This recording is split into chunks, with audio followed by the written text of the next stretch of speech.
Hello, everybody. A warm welcome to Wisdom from North, the Nordic platform for personal development and spiritual growth. I'm Jannecke, and if you're new to my channel, as always, welcome. I would love for you to subscribe, and you do that below. Today, I'm really excited to be here with Melanie Tonia Evans. Over 10 years ago, after not being able to leave a narcissistic relationship, Melanie had a complete psychotic breakdown, which she was told she would never recover from, yet she did.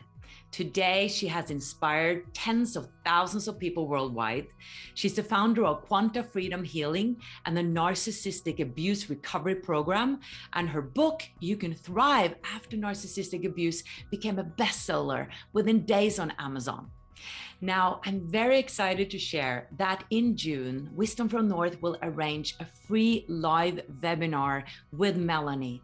And this is for you who have experienced narcissistic abuse, or maybe you're in a narcissistic relationship right now and you are ready to heal. Come and join us. It's totally free and you find the link below. Now, let's meet Melanie and learn from her perspectives.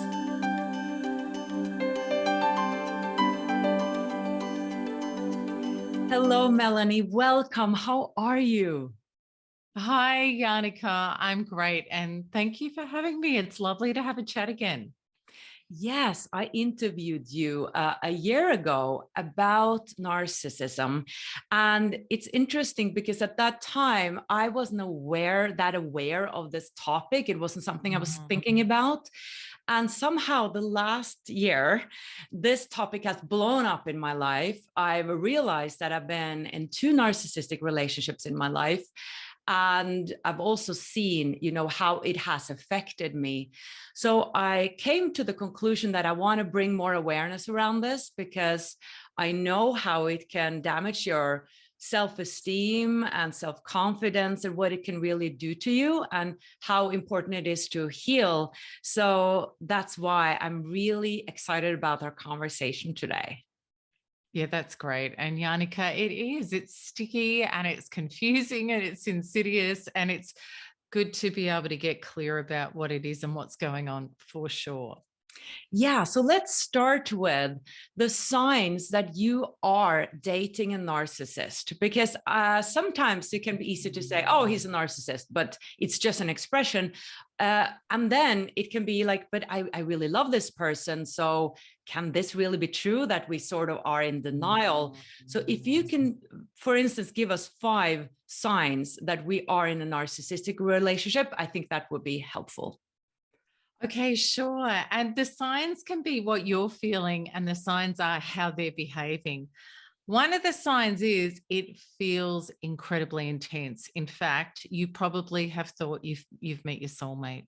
Absolutely. Now, the thing is, with a narcissist, when they come into your life, you get an instant attraction of, oh my goodness, this is it. Like, it really is that strong. As time goes on, there's certain things that you'll see. First of all, there will be some things that don't add up. So, for example, the actions aren't matching the words, or somebody will come forward to you and they'll say something about this person, but you will start to have a gut feeling of something's not quite right here, or hang on a minute, you said that, but somebody else said that, or you've got an ex in your background who's the crazy ex, that kind of person. But what you'll see, and the thing is, because we're so love bombed and because we're going along and it feels so amazing, we're probably not standing up and challenging, and we're not laying boundaries. But a narcissist wants you to agree with their narrative. They'll also come in very, very quickly. So they're after instant relationship.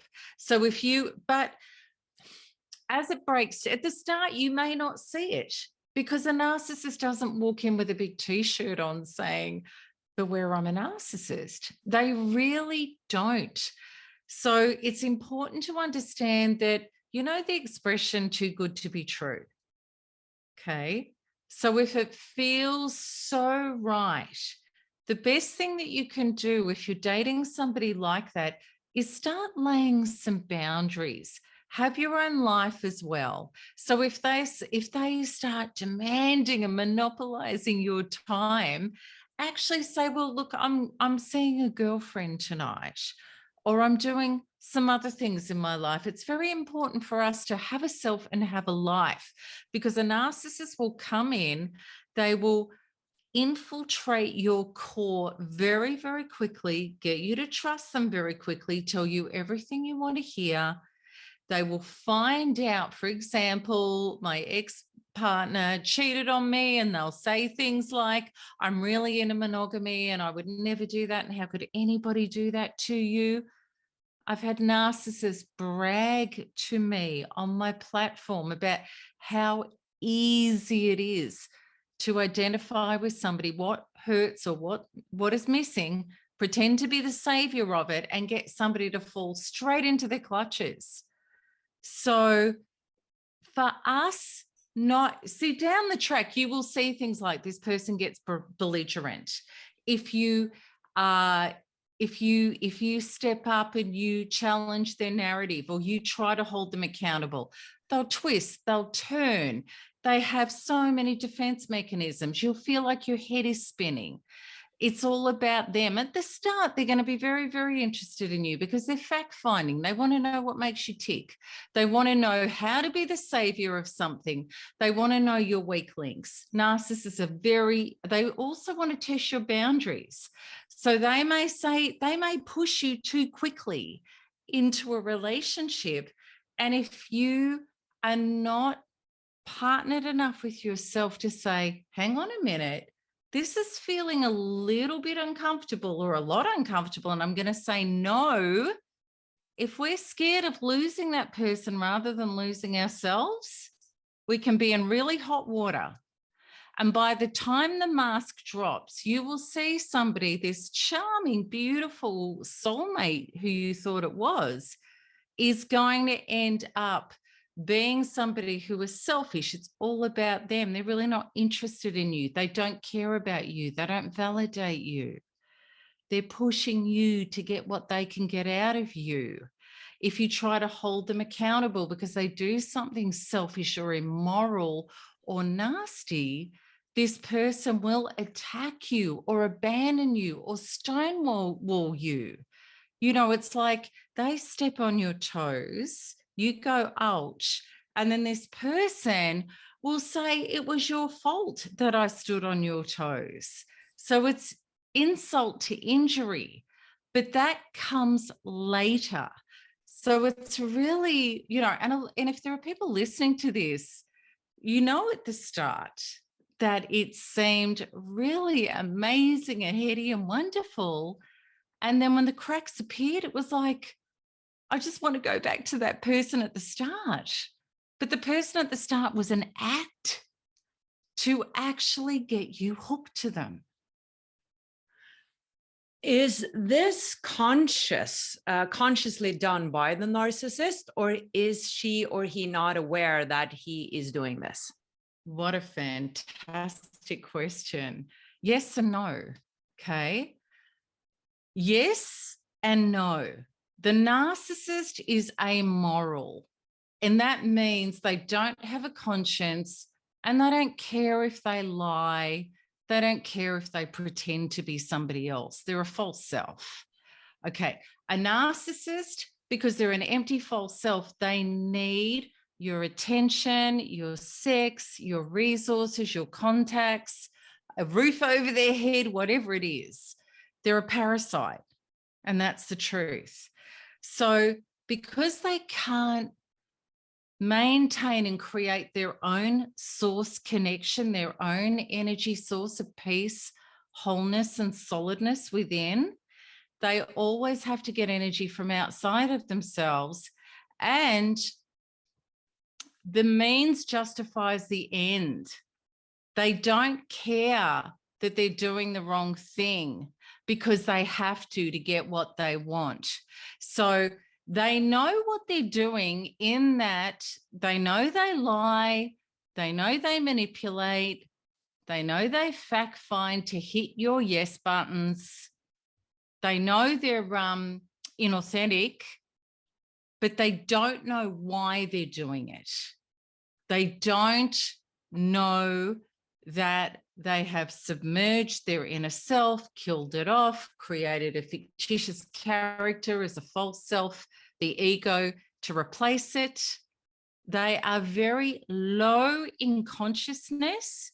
High consciousness is, I know I'm wounded and I'm going to meet myself to heal it, to change my beliefs, to change my behavior. That's high consciousness. Being humble enough to take radical personal responsibility to heal ourselves. A narcissist will never do that. They're so low in consciousness. It's, I behave the way I do, but it's everybody else's fault. They're the ultimate victim. They blame you and everybody else for the way they are. So is a narcissist not able to really love another person?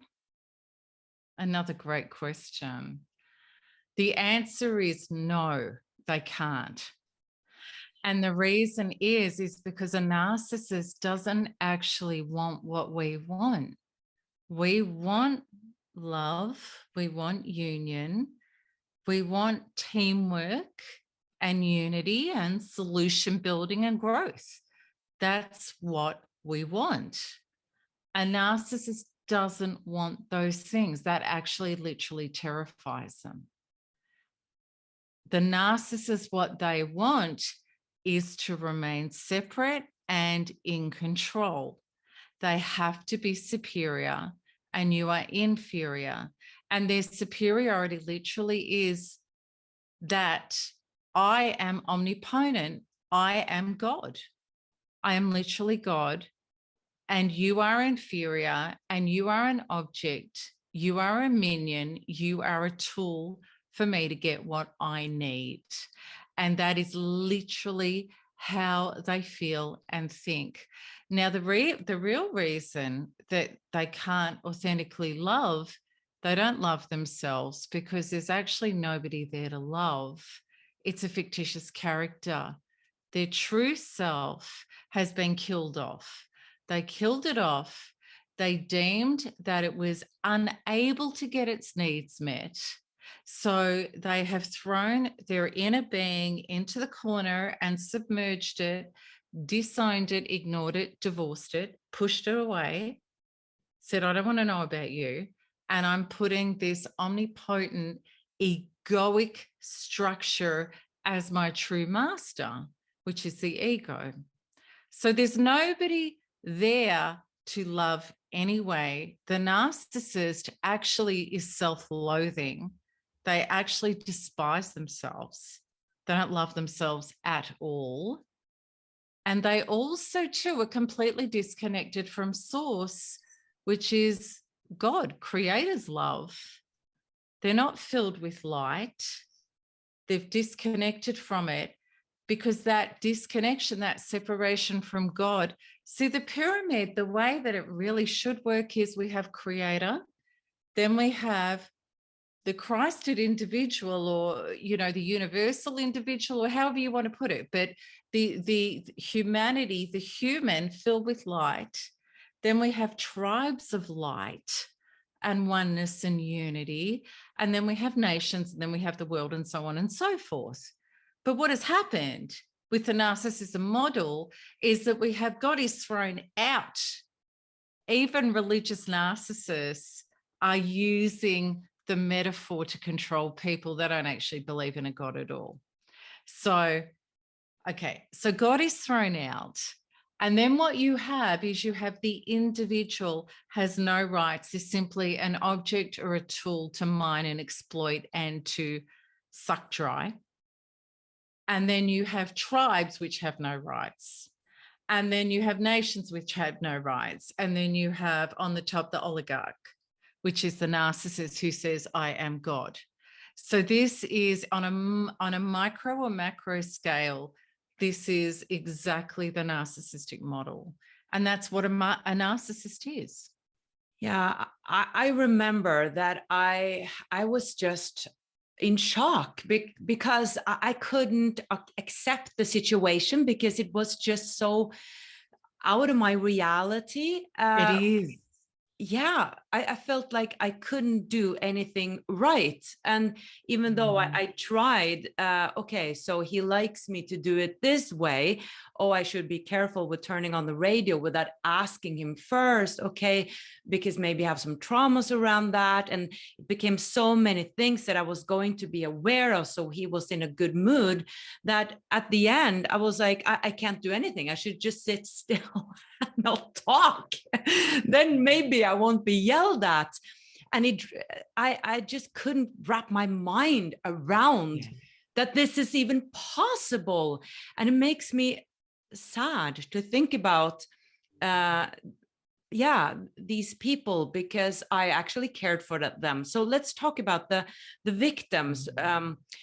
What makes us fall for these people? Yeah, well, there's a lot of things, and they're really, really common things, Jannecke. And what you were describing is so true. The walking on broken glass, and you're damned if you do, and you're damned if you don't. And you start questioning, is it me? Because it is so far out of your reality. And they tell you it's you. And they tell you they're justified in every way they behave. And and you're right. It's if you're going through anxiety and you feel like you're walking on broken glass, and bigger than that, if you can't be yourself. The most beautiful thing about healthy relationship, and I mean, I have a gorgeous soulmate relationship, with my man. We're about to travel Australia together, but I can fully be myself. There's never any question about that. And it's just such a relief after narcissistic relationships. So, but yeah, how do we get into this? Well, there's quite a few things, but I think the biggest thing is, Jannecke, that I call it the fear of crap. When we grew up, we were really scared to be ourselves or to speak up because we feared criticism, rejection, abandonment, and punishment. So when things started to feel a bit off, rather than, speak up or ask questions or ask for clarification or confront healthily at the start, we really, because of the fears of crap, what we would do, well, first of all, also too, as kids, we were taught to doubt our inner being. It was like mum or dad, something was wrong with them. And we knew it. And we'd say, Mum, are you all right? And she'd go, yeah, everything's fine. And then we go, oh, I must be wrong. So we were really trained out of listening to ourselves for a start, our intuition.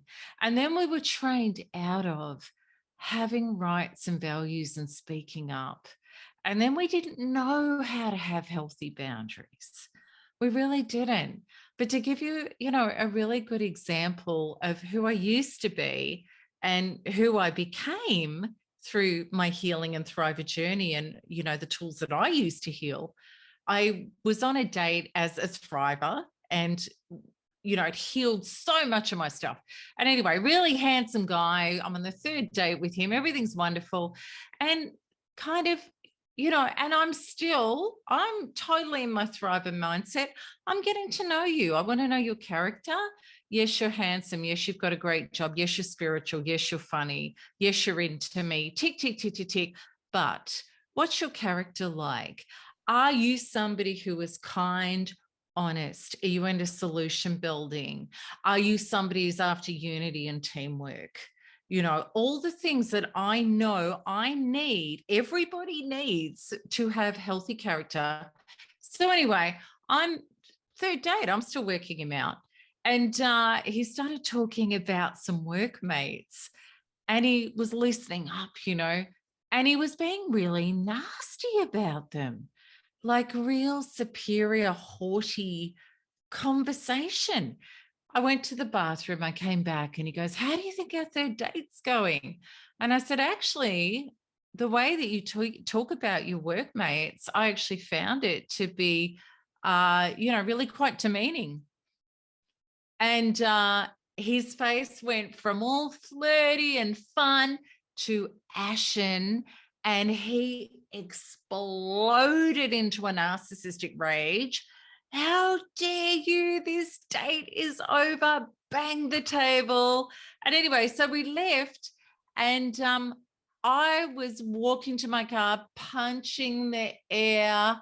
I'm like driving home with the radio on, I'm singing. And the reason why, because the old me would have been in the bathroom and gone, oh, that felt a bit yuck. But I go, oh, he's probably just tired and everything else is so wonderful and it'll be fine. And I now know through my healing journey, the cost of not backing myself, showing up and speaking up is way too great to pay that price. And I've healed past the point of fear, because as far as I'm concerned now, and for a long time, if you try to criticize, reject, abandon me, or punish me, you've just shown me who you are and the rubbish has taken itself out. So good. But that's so this is what happens, you see. Virtually everybody I've ever spoken to who was in a narcissistic relationship, and I know hundreds of thousands of people clearly, and we've now worked with over, I think, 4 million people in our community. It's that massive. Yeah. But what's happened, every single person, something felt off. But we were trained not to back ourselves. Do you think there's a connection between empaths and sensitives and Yes. and narcissists, that sort of they just see that a lot of us are very open because we want to be so accepting and give space and room and love, and then that gets misinterpreted, so we don't have those boundaries. So are there many empaths and sensitives that especially are drawn to narcissists than vice versa? Oh, virtually everybody. It's so true. And it's the match made in hell. It really is. But it is a bond. It's two sides of the magnet. The thing is, with the empath, with the sensitive, when we grew up in families, we were sensitive. We felt everybody's feelings. Often, we grow up to be healers and we're people that want to make a difference and caregivers and all sorts of things. But what happened as a child, it was like, well, dad is edgy. He's unpredictable. He could be absent 1 minute. He could be engulfing the next. He could be. So it's like, well, I'm going to try and read this person so that I can present myself in a way where I can get love, approval, survival, and security from this person. Now, this is awesome for a narcissist. This is exactly what they want, because the more that we focus on them, reading them, first of all, they're getting our psychic energy because they are psychic vampires. You're actually in a spiritual war with a narcissist. They are sucking your energy just by you being focused on them. Literally. It's a whole conversation we could talk about for an hour. It's massive. Wow. And you have to heal it at that level to get free, which is what my healing program does, as well as all the other levels. So they're doing that. They're getting your energy force, your life force, your soul life force, literally sucking from you with you focused on them. But also too, the more that you are focused on them, trying to stay safe, the more out of touch you get with yourself, which is where your only safety is, by aligning with your truths, your values, your boundaries, and your no. Why is it that so many are having trouble getting over a narcissist compared to other normal relationships, or are staying in the relationship too long? This gets back to exactly the thing about you're in a spiritual war. You're in a war for your soul. You literally are. What happens is, when we have unhealed wounds from our past, past lives, genetic history, our childhood. Let's say we have the love code.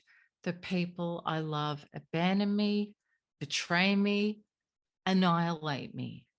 These have been big, impactful traumas that are already in our energy field. They may be latent, but they're there. And then what happens is we meet a narcissist. Interesting, because our love code is the people I love betray me, annihilate me, leave me, whatever it is. And that is exactly the person you're meeting, and that is exactly the person you're attracted to. They will pretend to be the exact opposite to hook you in. Because if they walked up and said, well, you know what, this is exactly the stuff I'm going to do to you, you wouldn't touch it with a 20-foot pole. So they pretend to be they've already worked it out, and they do. And they pretend to be the exact opposite. And you bond with them very quickly. The Trojan horse gets in the gate, like Troy, and then out come the army and they start dismantling you, but they're already through the gate. So that's what happened. Now, I love what Pema Chodron famously said. She said, nothing ever leaves our life until it teaches us what we need to learn. What we need to learn is the healing of our love code from the people I love, abandon, reject, annihilate me, whatever it is. We need to let go of the person who is doing that because we're trying to make them the savior of it. We're trying to say, whoever in my past, please do it differently this time, but it's the same person in a different flesh suit, whether it was past lives, genetic history, or whatever. They don't. We're clinging to them, trying to force them to be our source. The healing is we let go of them and say, you were never the savior of my wounds. You're actually the messenger. And I let go of you. I'm going to release the trauma from my inner being, which is what, you know, people are going to be having a look at my webinar and find out how to do that, because this is exactly what I'm talking about. And you're going to experience it in the webinar. Letting go of that trauma, of those old programs. And I show you how to do that.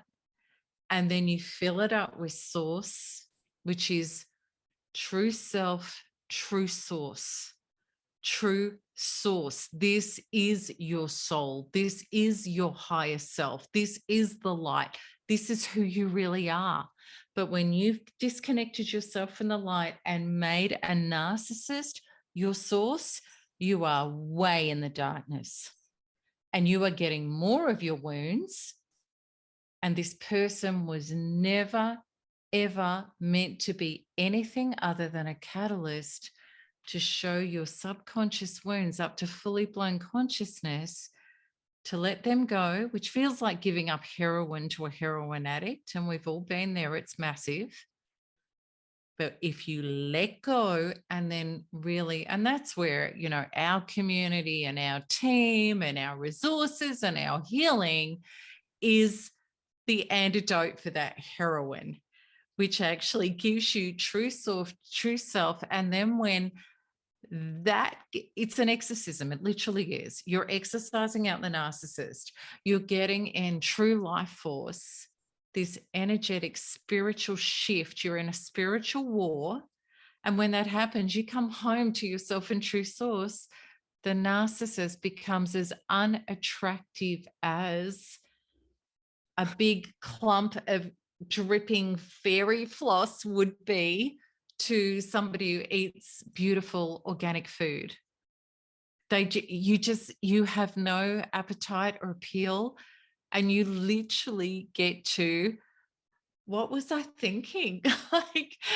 But also too, you actually kind of gratitude, because you say, it was because of you and in the bowels of darkness with you that I salvaged my soul to come home to the light, to really activate my true life and my true self.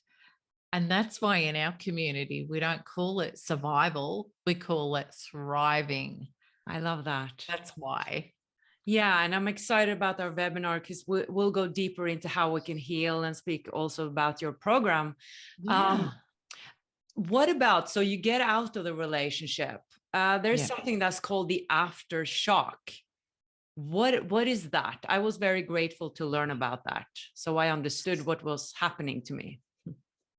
It's really big. And it's that addiction, because you are literally cellularly, physiologically hooked to the narcissist. And it's called peptide addiction, and that's a huge conversation. But the bottom line is you are literally physiologically addicted to the narcissist.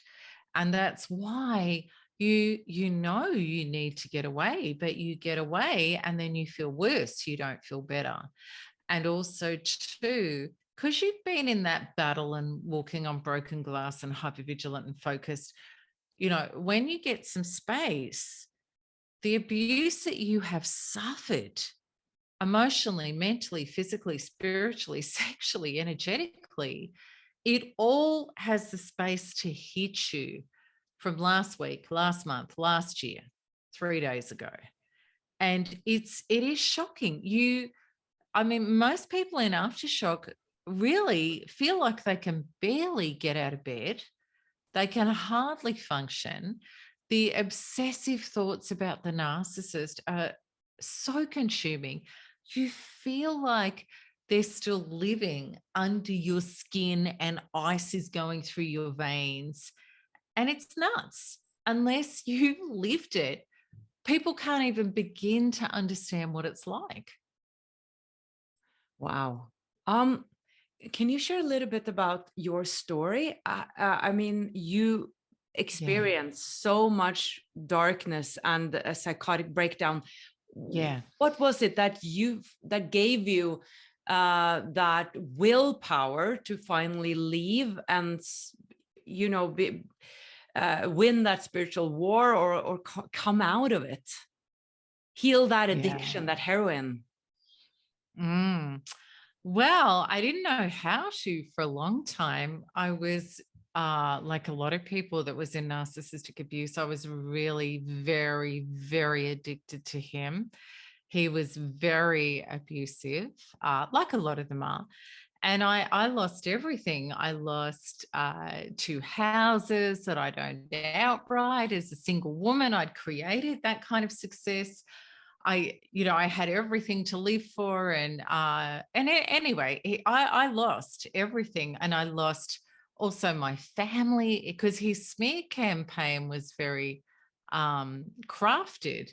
So a lot of people believed him. I lost colleagues. I'd lost my family. My son was turned against me. And I only had one girlfriend in my life but she was it.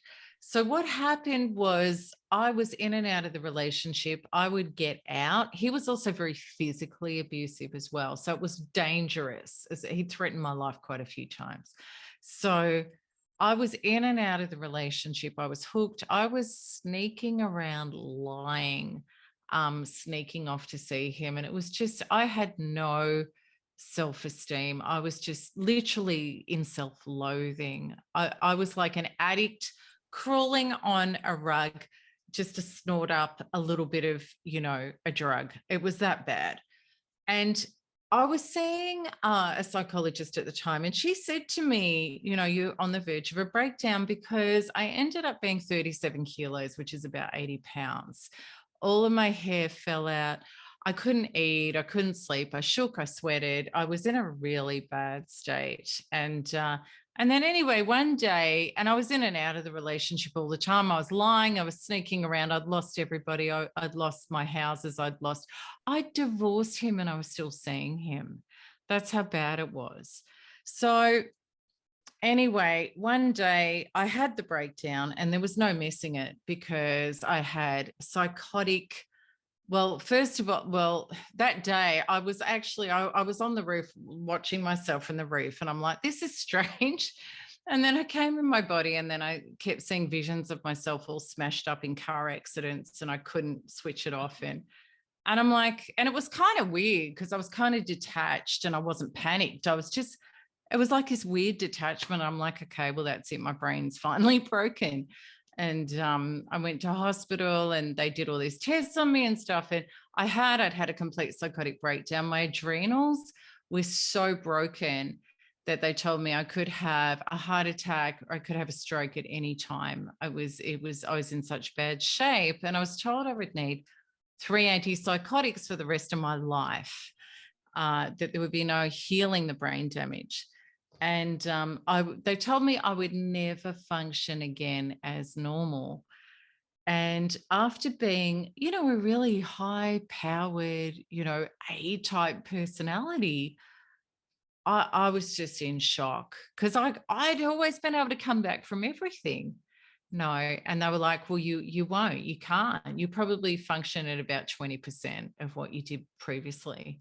And and I'm not good with aspirin, let alone antipsychotics. Like, drugs and I don't agree. So and my son wasn't spending a lot of time with me. He was with my grandparents. And I thought, he's better off without me. And I really did. And I thought, okay. So I thought about how to end it. And I really meant it. And I'm lying on my bed and I was under morphine. The visions had stopped. But this voice in my head just keeps saying, no, there's another way.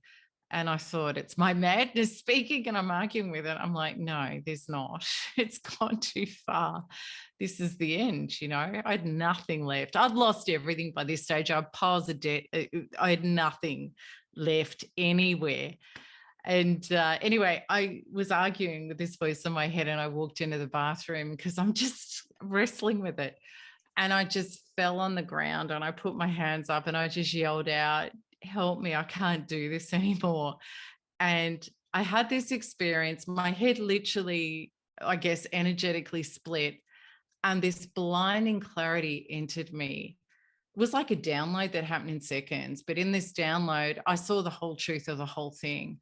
I saw the quantum field. I saw how it was connected. I saw how he was a representation of my wounds. He was a catalyst. If he hadn't come into my life, it would have had to have been somebody else. My soul set the whole thing up to show me what I'd never self-partnered with and never loved and healed back to wholeness. So it was like this thing. And I knew it to be true. I just knew. Anyway, I got catapulted into this vision in the future, and I saw myself as I am now, like filled with light and thriving and extended and solid and confident and good boundaries and loving my life. And the weirdest thing, and I felt it, and the weirdest thing was I'd never felt it my entire life. Ever, because I've kind of always had kind of low-lying anxiety, depression, and compulsions and stuff. So I felt it, and then I got thrown back into my emaciated self that was such a mess. And the voice said to me, this is you in the future if you choose this journey. You can leave if you want, or you can stay and do this. And they said, what do you want to do? And I said, okay, I will. I sign up. I'll stay. So that started the journey. And then from that day, I threw my mobile phone in the bin, and it got carted off the next morning by the garbage collectors. I never broke no contact again. From that day forward, it actually was never about him again. It was about me. I still had the obsessions and the voice in my head and him crawling through my veins. I still had to get all that junk out. And it was horrific, but I talked the medical team the next day out of the antipsychotics, which was a miracle. And I don't know how it happened, but they just they let me not have them. And then I started the journey from the inside out, and I didn't have quantum tools, and sometimes it was second to second. Sometimes I was in so much trauma, racked with so much trauma. The best I could do was hold onto a table and rock and just say to myself things like, Melanie, I love you. I'm here. I'm with you. I'm never leaving you again. I don't know how we're going to do this, but we're going to heal this. But from that day onwards, I met my inner being and I never left her. And I said, I know, sweetheart, you've been screaming for me all along. not the cheese sandwich, not the 100 cigarettes, not the alcohol, not the workaholism, not the bad partners, not him, the narcissist. You've been looking for me and I'm here. So I showed up, and on the journey, I found, first of all, kinesiology. And the first time I was on a table, I'm like, something just happened. And it took me on such a journey of the subconscious from the inside out, of reworking that love code and the healing my inner being, you know, from below the chin, and stopping trying to do it from above the chin. And it led all the way to quantum freedom healing, which ended up being my modality, which then created breakthroughs that I was doing healings on people, and it exploded overnight. And now you have doctors and psychologists and domestic violence workers from all over the world recommend it to their patients and their clients, because it can work so powerfully. Wow. Thank you for sharing that story. Oh my goodness. Wow. That was touching and powerful. From that spiritual perspective, to understand, you've spoken a little bit about it, that, you know, the narcissist comes in as a catalyst to help you heal. And we feel like it's a soulmate relationship. But would you say that it might be a soulmate relationship, in the sense that you have agreed in advance that I'm going to teach you this lesson? So from a soul perspective, I mean, we're speaking not loud about how sort of the narcissist is dark, it's a parasite. You know, it's difficult to use these words for me, because I always feel everybody's full of love and all that. Yeah. It seems almost like the narcissists have agreed upon this task in life to learn from it themselves, and also to teach others what they need to learn. So do you have some words with us about, from a soul perspective, their assignment? I would, yeah. And you know, this is great, because we're really going into the deep spiritual stuff here. I don't know if you've ever heard about Michael Newton, Life Between Lives. Yes. Have you ever had a life between life? Yes, with a Norwegian hypnotherapist. Yeah. Wow. Okay. So I did too. I had with my good friend Peter. Oh gosh, I'm tired. I'm just trying to think, because of our move today. I'm trying to think of his last name, but it'll come. Peter Smith. So he's actually president of Life Between Lives. He's an Aussie. And he's a good friend of mine, and I did one with him. So I really wanted to find out, Jannecke, the answer to that question. And Life Between Lives for me was so graphic and amazing. And I was a past life regression therapist, and I've had dozens of past lives. So I'm really good at doing that stuff, you know. But what I absolutely saw was with my own. So Life Between Lives, for people who don't know it, like our listeners may not know what it is. What it is you have a past life regression, but rather than it's a past life, you actually go to the soul life and see what's happening, what's going on there as a soul, which is really cool. So what I saw there with I saw absolutely the soul contract, in that. So for example, you know, I said, well, what did I want to do in my evolution? I wanted to be submerged into the darkness, to have all of my wounds made conscious, and I wanted whoever that was in my life to not stop until they brought me to my knees, no matter what, and not let go until they had smashed me to the point where I would let go of them and choose myself. And that they were not going to stop until I did that. And the point of that being was because I wanted to come back fully to the light, to bring the light through for self and others, to raise the planet out of narcissistic abuse. right? And this is what I'm doing. It's totally what I'm doing. What I saw in Life Between Lives is narcissists are actually souls that are catatonic. So their soul has actually gone catatonic because there's been so much toxicity through lifetimes of narcissism. They haven't turned towards the light. They've kept turning towards the darkness. They're there as well in Life Between Lives. But what they're doing is and it was funny because the souls are watching them, and it's quite humorous. Sorry, what is that word catatonic? I didn't understand that. The soul catatonic, it's like it's gone numb. It's died, numbed out. So the soul is numb. It's lifeless, right? Because the false self ego is the entity that's overtaken it, taken it out.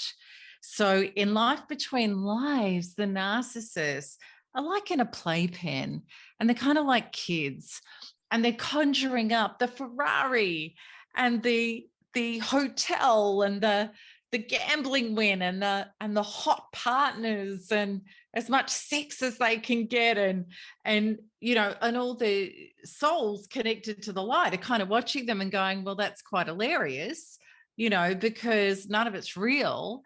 And the narcissists are all saying, I want to go to Earth because I can get this for real. I can get my hands on the stuff.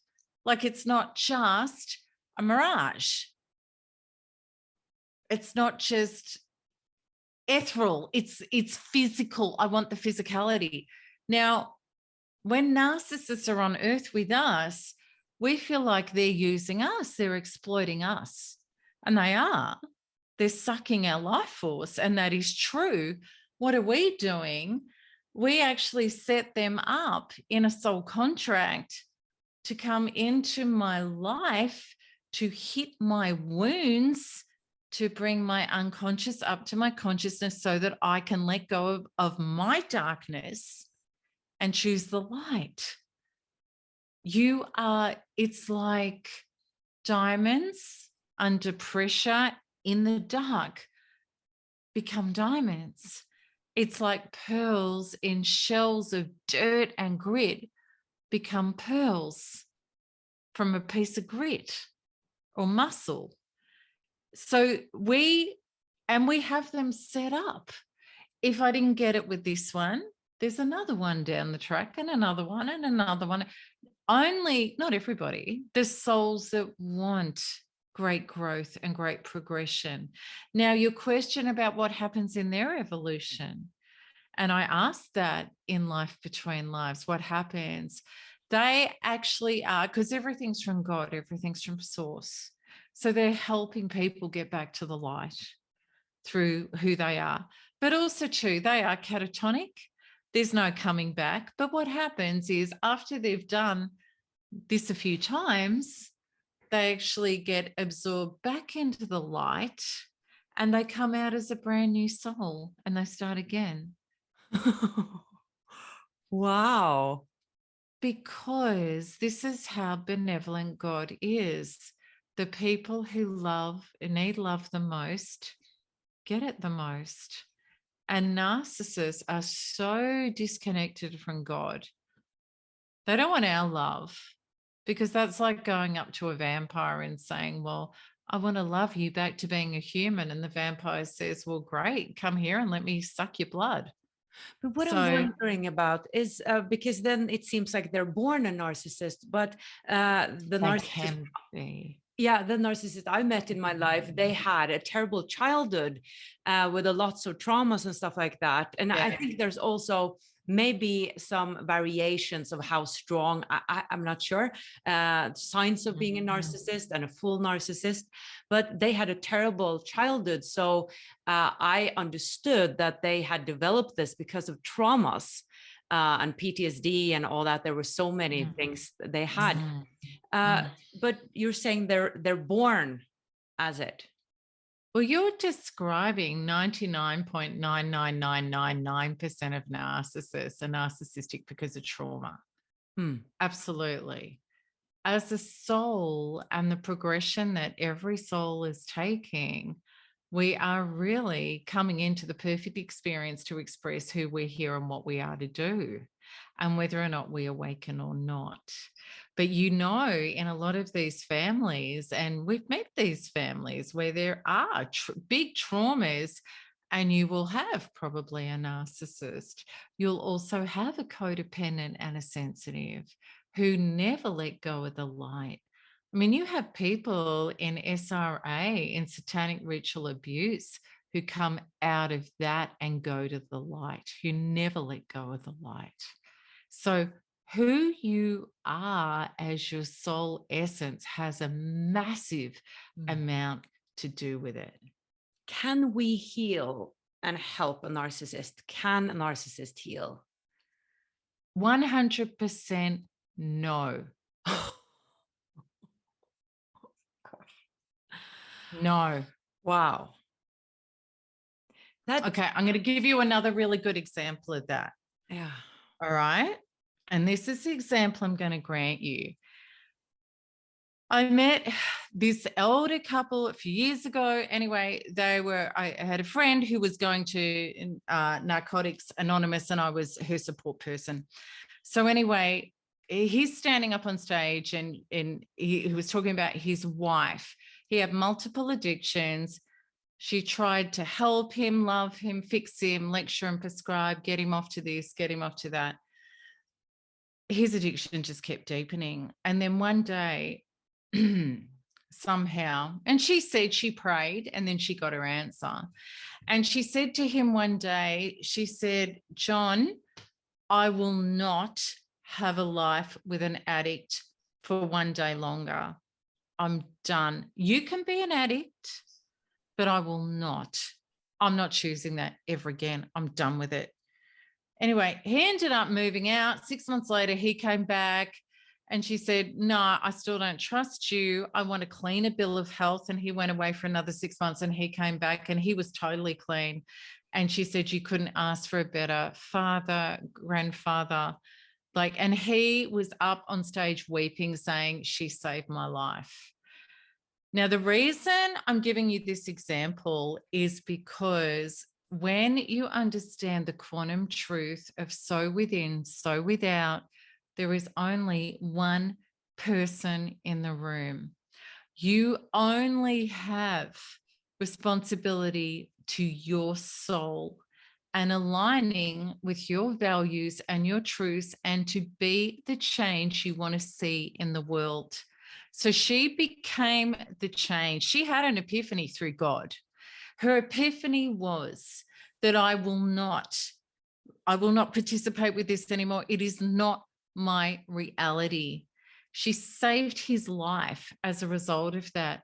But you know what? She didn't do it to do that. She did it to save her soul. If you save your soul, you honor all of life in honorable ways. Now, if he hadn't have stood up to be in her life as an addiction-free person, the next person would have, or she wouldn't have tolerated it. If every single one of us said, "I am not going to," and I'm there, and many people in our community are there, "I will not participate with somebody who does not take personal responsibility, somebody who blame shifts, somebody who pathologically lies, somebody who manipulates for their own ends. More than that, I will not have any relationship in my life with somebody who's not interested in integrity, kindness, union, solution building, and who doesn't have a good character. I'm not interested." Now, if we all did that, do you think there'd be any narcissists on the planet? I guess not. I don't know. I guess not. Who would they feed off? Yeah, nobody. Nobody. They would have to feed off themselves and find the inner being. Well, if they could, and then they'd have to join our team if they truly found their inner being, because if you truly find your inner being, then you won't allow it to be parasited by a dark being who is a black hole, and they are black holes. So it really is like this, what we call demand, like demand is lecturing and prescribing, and I'm trying to fix. And I mean, really, when we do that with anybody who's narcissistic at any extent, we're trying to explain fundamental human behavior that a 5-year-old would actually understand. And you're doing it over and over and over and over again. And you know that when we're honest, right? Now that's demand. In other words, I'm trying to fix, and I did it so much. We all did. I'm trying to fix and change you so that you can be somebody healthy enough to love me. Really, that's what we're doing, and we can say, well, I'm trying to help them. But if we're really, and when you do the deeper inner healing, you actually realize, because you meet that little girl on the inside who's like, well, can you please love me this time? That's actually what this is. It's not, and the empath and the sensitive, and we're saying, well, we just want to help and love everybody. No, we actually want to fix them so they'll love us. That's the truth. I'm just giving it to you. Right. But when we commit, that's demanding, and it's actually whining, justifying, explaining, lecturing, and prescribing. It doesn't work with anybody, let alone narcissists. It doesn't even work with your child to do that. What does work is command. And command is, rather than this is what you're doing and this is what you should be doing, it is I am, like she said, I am not having an addiction in my life, not having it.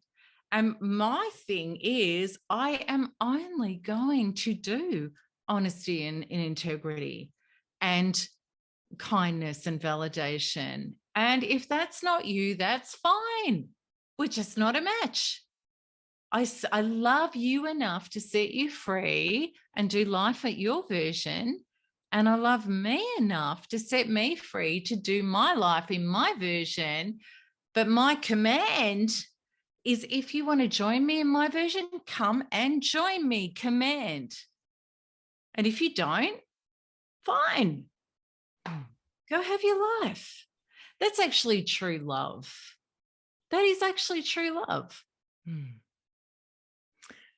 Wow, Melanie, I've gone way over time here. There's just tons to speak about, and we could have gone so many other places as well. However, I'm so happy we have that webinar where we can dive even deeper and also start to speak about how we can heal from this. Yes. And thrive, like you're saying, Yes. being a narcissistic thriver and not just a survivor. So I'm really excited about that. And for everybody watching who are recognizing that this might be in your life, then come and join us. It's totally free on June 5th. And you also get a replay if you cannot be there live. Thank you so much, Melanie, for your wonderful work and for our deep conversation today, which got really interesting. I definitely learned something new about narcissists today. And I also see in my life why that came into my life. I noticed that I spotted it earlier the last time, and I did the first time. But now I feel like I know so much more about it, and I sort of understand what happened to me and understand the relationship. And I think this knowledge is really important, as well as the healing, because knowledge is one thing and the healing. Yeah. So thank you so much. And I'm so excited about the webinar. Well, thank you for your questions. And it's great to go that deeper level. And I think the thing is, your audience is spiritual and they're intelligent and they're open, and we can hear these deeper conversations. So thank you for, prompting me to go there, because I love talking about this stuff. Beautiful. Well, thank you so much. And thank you for watching, everybody. Much light from Australia and Norway. Bye-bye. Lots of love, everybody. Bye-bye. Thank you.